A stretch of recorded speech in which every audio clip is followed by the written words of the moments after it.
Je suis à 10 600 km avec la voiture et du coup je voulais vous faire cette petite vidéo pour vous faire le tour de la Tesla pour voir si après 10 000 km il y avait des défauts apparents ou des pocs sur la carrosserie et tout ça. Donc on va faire le tour de la voiture et ensuite on va faire un petit tour à l'intérieur, sachant que la voiture là je ne l'ai pas lavée depuis quelques jours. Il n'y a que l'intérieur qui est propre, donc voilà, je vais vous montrer des petites choses. Voilà, comme je disais, on est à 10 600 km en seulement 2 mois et demi. Ça fait même pas 3 mois que j'ai la voiture. Et donc j'ai beaucoup roulé, j'ai traversé la France plusieurs fois. Et du coup, le but c'est de faire le tour de la bagnole et voir s'il y a des petits défauts. Donc au niveau de la carrosserie déjà, sur l'avant, pour l'instant j'ai eu aucun éclat de peinture, aucun poc. Les petits trucs noirs que vous voyez, c'est des moustiques. Parce que cette bagnole, honnêtement, c'est vraiment une tueuse de moustiques. Quand je fais 1000 km, je dois m'arrêter au milieu du trajet pour foutre un coup de Karcher tellement que le pare-choc est noir. J'ai jamais vu ça, c'est juste hallucinant. Et en fait, ça vient du fait qu'il n'y a pas vraiment de calandre. En fait. Donc, comme c'est plat, tout l'avant il devient noir de moustiques. C'est juste horrible. Cet été, ça va être vraiment une dinguerie. Donc voilà, au niveau des éclats de peinture, il n'y en a pas, que ce soit sur l'avant, le pare-choc ou le capot, il n'y a vraiment aucun éclat de peinture. Donc jusqu'à maintenant, je suis plutôt content de ça. Les jantes, c'est pareil, je ne les ai jamais touchées sur les trottoirs. Donc enjoliveur et jantes sont nickel, en très bon état. Sur les côtés, c'est pareil. Voilà, aucun éclat de peinture non plus. Il n'y a pas vraiment de défaut sur la voiture, honnêtement. Pour l'instant, je suis vraiment super satisfait. C'est vrai qu'on entend tous que les peintures Tesla sont très moyennes. Ben, honnêtement, c'est comme les autres bagnoles au final. Faut arrêter quoi. Sinon, au niveau des bas de caisse, je pense que c'est là où ça tape le plus. Et en fait, il y a pas mal de petits marquages en noir. Et par contre, l'autre côté, je vais vous montrer. Effectivement, j'ai des tout petits éclats de peinture qui ont sauté. Alors je ne sais même pas si ça va se voir sur la carrosserie. Peut-être un petit peu ici. Voilà. Et en fait, c'était une sorte de pâte qui était collée. Et du coup, avec l'ongle, j'ai voulu gratter.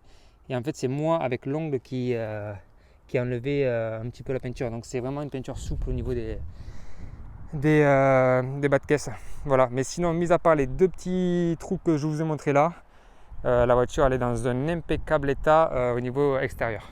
Franchement, voilà, 3 mois, 10 600 km, rien à dire. Jusqu'à maintenant, nickel. Voilà, on va faire un petit tour à l'intérieur.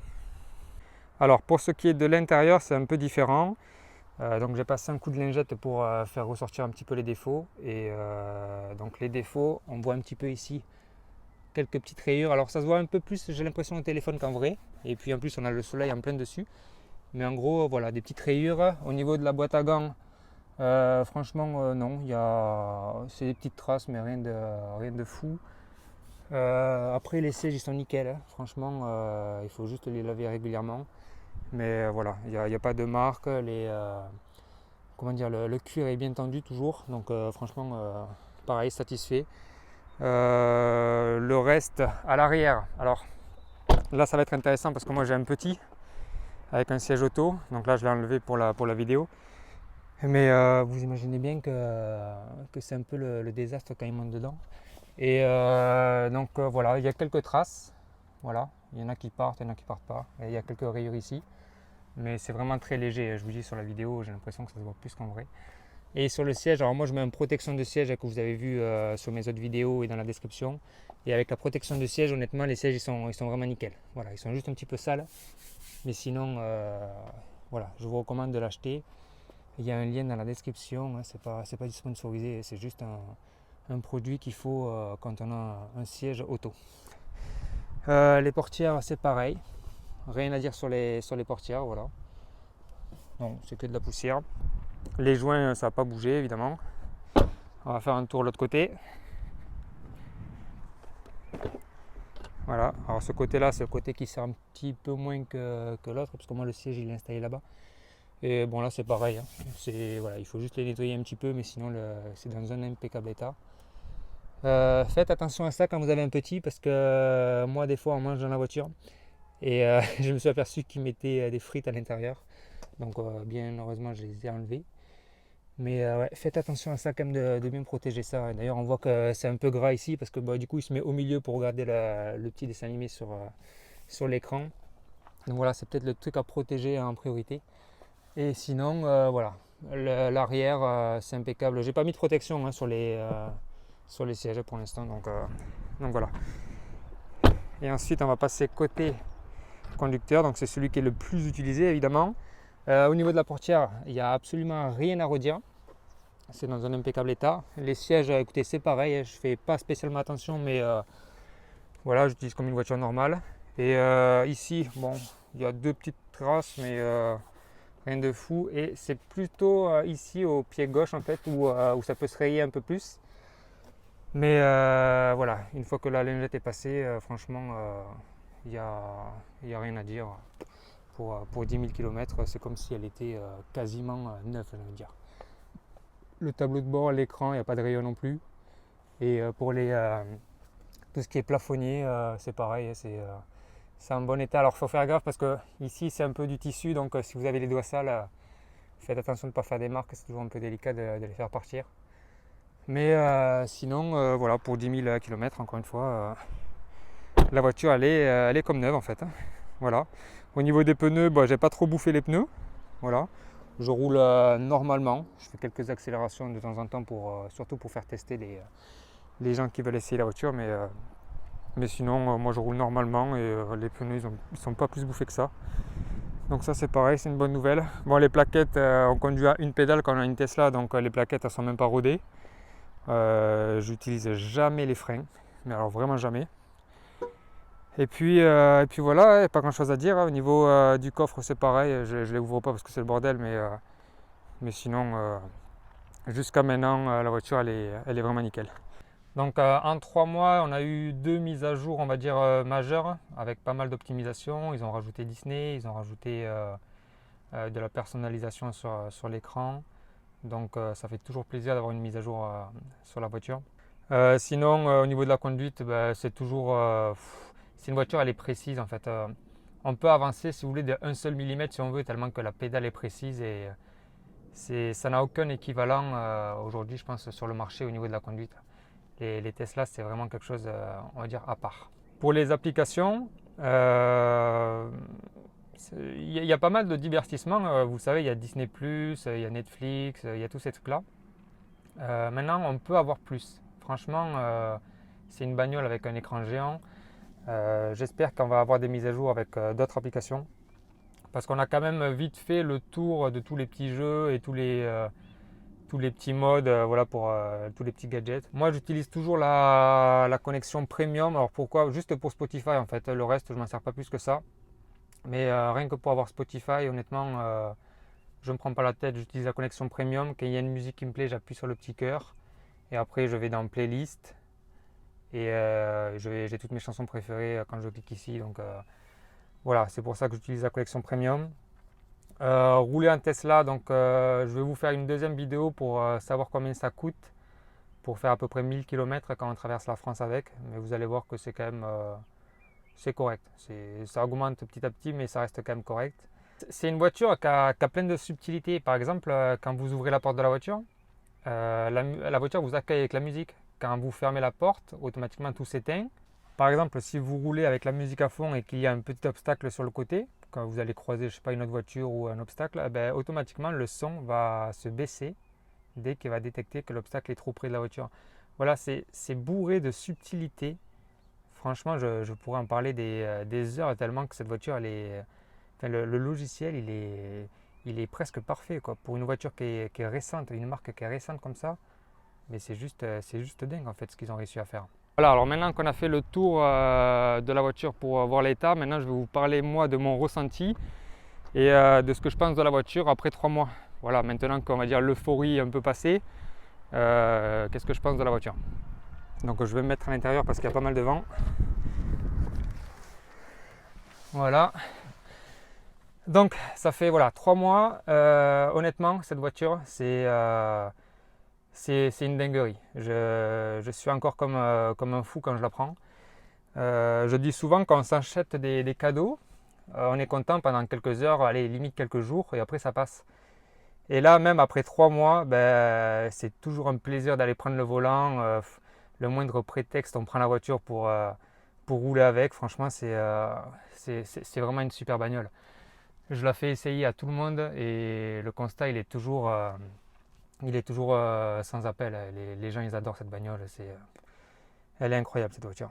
En gros, si je devais résumer mon achat, si j'avais la possibilité de revenir 3 mois en arrière, je referais exactement la même chose. Je prendrais ce modèle-là, tout pareil. Et par contre, d'ici 21 mois à peu près, ça fera 2 ans que j'ai la voiture, je passerai sur un modèle Y. Modèle Y, parce qu'ils vont encore améliorer les voitures. Et en plus de ça, comme je pars très souvent en vacances et en week-end, je dors souvent dans la voiture. Et donc je vous mets une image à l'écran. Et en fait, ça m'évitera d'avoir voilà, cette plage arrière qui est solidifiée. Et voilà, j'aurai plus d'espace. Et un modèle Y, c'est quand même un modèle 3 amélioré. Et le confort est encore supérieur. Voilà, vous êtes vraiment assis. Ça fait moins karting, on va dire. Et voilà, pour moi, le modèle Y, c'est vraiment la meilleure des Tesla aujourd'hui. Pour moi, c'est le top. Et d'ici 21 mois, si cette voiture n'a pas trop de kilomètres, je la vendrai et voilà, je rajouterai le supplément pour acheter un modèle Y. Le plus difficile, ce sera de choisir la couleur comme d'habitude. Et puis voilà. Donc vous me direz, vous, combien vous avez de kilomètres pour ceux qui l'ont reçu à peu près en même temps que moi. Moi, c'était en février. Et vous me direz ce que vous en pensez, vous, de votre côté de la voiture. Sur les prochains modèles, je sais qu'ils vont rajouter des aimants de cette manière ici, là, au niveau de la coudoir centrale. Parce qu'en fait, un aimant, c'est bien, ça ne s'use pas, c'est discret. Et ça évitera d'avoir tout un mécanisme en fait plastique avec des ressorts, des machins et tout ça. Donc vous voyez, c'est une voiture, en fait, chez Tesla, ils ne s'arrêtent jamais d'évoluer, hein, pas comme les autres constructeurs. Ils avancent tout le temps et en fait, ils avancent intelligemment. C'est une voiture qui est pensée intelligemment. Et quand on voit ce qu'ils vont faire avec les nouveaux châssis et tout ça, c'est juste dingue. Voilà, je pense que les 10 prochaines années chez Tesla vont être encore plus spectaculaires que ce qu'on a vu ces 10 années précédentes. Si je devais retenir un seul défaut sur la voiture, pour moi, ça serait le frunk avant, enfin le frunk du coup, qui ne s'ouvre pas automatiquement et ça fait un bruit un peu dégueulasse quand on l'ouvre et du coup, des fois, on a un peu honte de l'ouvrir, voilà, parce que ça fait une voiture vraiment technologique qui est presque parfaite et vraiment ce petit détail du frunk qui fait un bruit de capot à l'ancienne, c'est vraiment dégueulasse quand on l'ouvre. Donc voilà, si vraiment je devais retenir un seul défaut, pour moi, ça serait celui-là. Puis ce qu'il y a de bien aussi quand on roule avec en VE et en Tesla, c'est qu'on peut aller faire un tour en voiture. Pas faire un tour, pas aller se balader avec la voiture. Juste prendre la voiture et faire un tour avec, comme quand on a 18 ans en fait. Et ça faisait un petit moment qu'on ne le faisait plus avec la montée de l'essence et tout.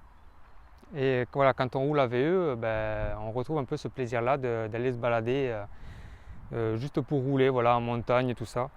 Moi, j'ai traversé le pays par le milieu, donc j'ai fait tout le massif central et tout ça. Franchement, c'était juste génial. La conduite, elle est vraiment top. La conduite à une pédale, l'accélération et tout ça, c'est un plaisir, honnêtement. Avant, c'était un calvaire de traverser le pays. Maintenant, ça devient un plaisir. Voilà, je prends les petites routes. L'autoroute, c'est pas mal aussi. Avec l'autopilote, on conduit quasiment pas. Mais conduire sur les petites routes de montagne avec la bagnole là, franchement, c'est le top. Et au passage, dormir dans la voiture avec le mode camping, c'est vraiment nickel. Franchement, on a dormi plusieurs fois dedans. C'est toujours un régal en fait. Bon, par contre, c'est difficile de regarder la télé parce que du coup, on n'est pas dans le bon sens. Mais vous avez largement l'espace, je crois que ça fait plus de 2 mètres, donc c'est super confortable. On m'a demandé si ça faisait du bruit au niveau de la ventilation et du chauffage. Alors non, franchement, si vous réglez à 2 ou 3, vous ne sentirez aucun bruit. Et puis voilà quoi. Et là d'ailleurs, je repars dans 10 jours, je vais en Suisse et c'est pareil, je vais partir en road trip avec cette voiture. Et non, c'est vraiment un régal, franchement. Et à ce propos, j'ai commandé des États-Unis un tissu occultant en fait pour les vitres de la même marque que mon matelas que je vous avais déjà présenté sur la chaîne pour cacher toutes les vitres. Et évidemment, je ferai une petite vidéo d'ici la semaine prochaine complète. Voilà, j'installerai le matelas et je vous ferai la vidéo complète avec tous les tissus pour vous montrer ce que ça donne. Parce que c'est vraiment ça le problème en fait, si vous dormez dans la voiture avec le matelas. L'intimité au niveau des vitres, c'est pas trop ça, donc on est obligé de cacher avec des tissus. Et là, j'ai trouvé un truc spécial Tesla, donc il me tarde de vous en parler, ça va être bien sympa. Voilà, ça me fait penser que moi je suis jamais monté à l'arrière, mais en gros, voilà, je fais 1m70. Vous voyez qu'il y a largement l'espace, que ce soit au-dessus de la tête ou au niveau des jambes, sachant que moi je suis réglé à peu près voilà, comme quelqu'un de 1m70. Non, même à l'arrière, ça a l'air bien. Hein. Mais je vous avoue quand même qu'il me tarde d'avoir le modèle Y. Voilà, c'est vraiment, c'est un peu comme quand on a un nouveau téléphone, il nous tarde d'avoir le prochain. En tout cas pour ceux qui sont passionnés de tech. Et là, le problème, c'est que si on doit faire ça avec les voitures, ça va revenir très très cher. Bon voilà, je conclus la vidéo.